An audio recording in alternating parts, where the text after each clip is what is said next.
Hello, Podcast Nation. Steve Kim here, and I want to welcome you to the Be Great, Be Kind Steve Kim Experience podcast.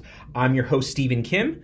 I'm a super dad, best dad in the kingdom, as my daughter proclaims, former elementary school teacher of almost 16 years, and I've just moved into full-time real estate the past 8 weeks, but I have been a part-time real estate agent for the past 6 years, and I've been a real estate agent in total 7 years, and I absolutely love it. This podcast is just going to be me speaking my truth on success, struggles, and life, and I want to welcome you to episode number 1. Before we get into the first episode, I want to tell you a little bit about what this show is going to be about. I'm calling this podcast Be Great, Be Kind. It's just something that has evolved from what I used to say to my kids in the classroom to now what I'm saying to a lot of people in business, which I think has been absolutely extraordinary.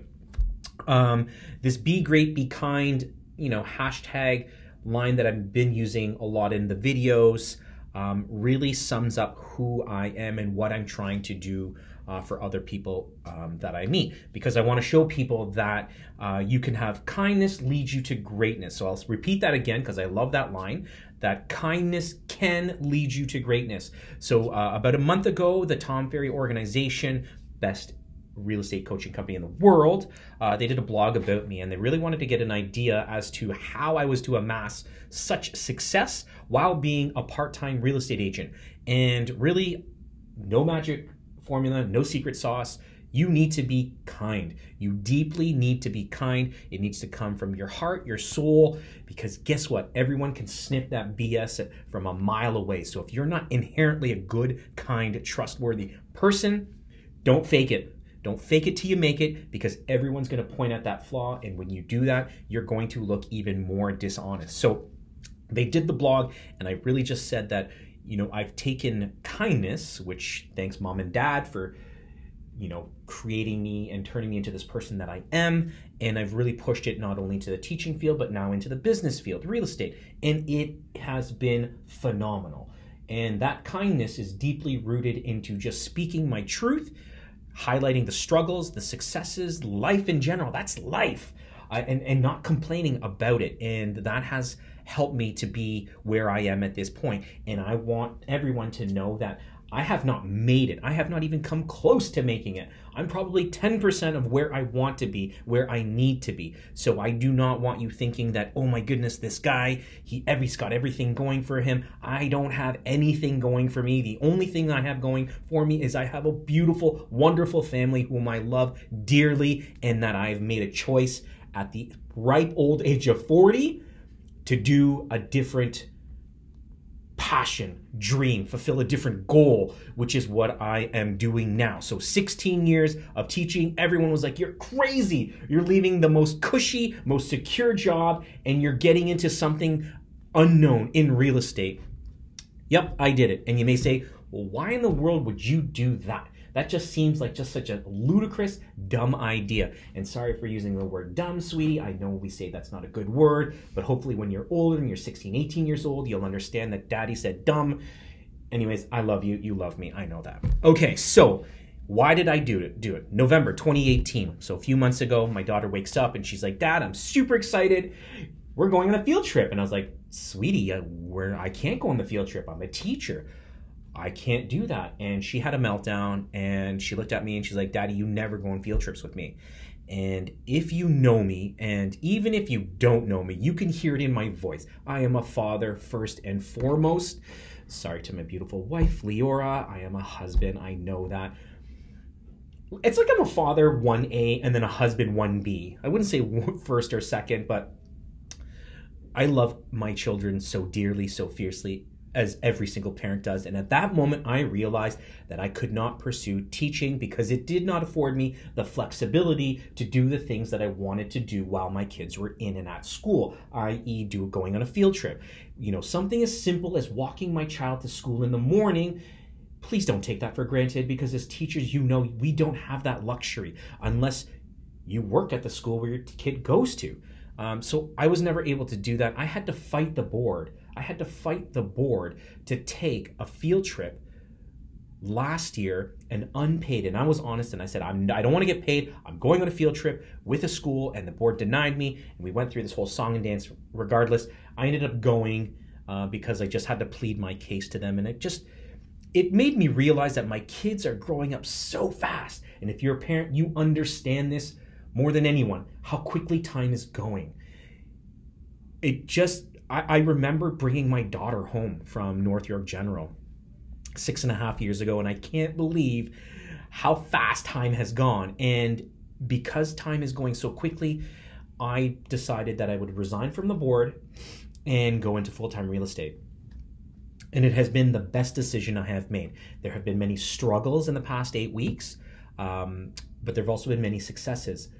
Most importantly, everything has been my choice, my decision. Everything is on me. I've chosen to do this. I've chosen to do that. The outcome, every single outcome is on me. It is my choice. And, I don't know if you've been watching Podcast Nation. You probably haven't, because you probably don't even know who I am. But I do every Monday morning. I do a Monday morning motivation. And the most recent Monday morning motivation was like, I'm just asking you, did you jump out of bed? Did you jump out of bed? And something so simple as jumping out of bed, for me, it equates to happiness. And that's really the pursuit, not the pursuit of money and success and fame and all this other stuff, but I really think the pursuit of happiness. That's really when you're winning. If you're pushing and you're waking up with a little jump in your step and everything that you're doing, the late nights, the grind, everything towards being happy, trying to fulfill that happy dream, you will win. I think when you consume everything that you do based upon money, I think that's the quickest way for you to lose, right? But if you're pursuing happiness, whatever that goal or dream is, you're winning in life. Just know that in that pursuit, there are going to be many, many, many failures, right? But it only takes that one shining, defining moment to really highlight to you your capability, your capacity for happiness, for greatness, whatever that may be. So, Steve Kim, you may ask again, who is this guy? I have a pretty solid mindset, and all you students know that as well, in that my mindset has been such a key to success in this business. I wouldn't say that it's the only success, but the mindset is huge, huge, huge, huge, huge. And I've been talking to so many agents across North America after Tom Ferry's blog was written about me.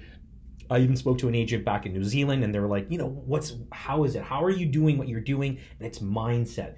Because truly, I look at the business as I did in teaching. There were many, many times I drove into school being like, with a huge smile, and I would laugh, being like, I cannot believe that I am where I am, getting paid to do something that I would do for half of the amount. And I look at real estate in the exact same way, that I love it so much that I would actually do this for half of the amount.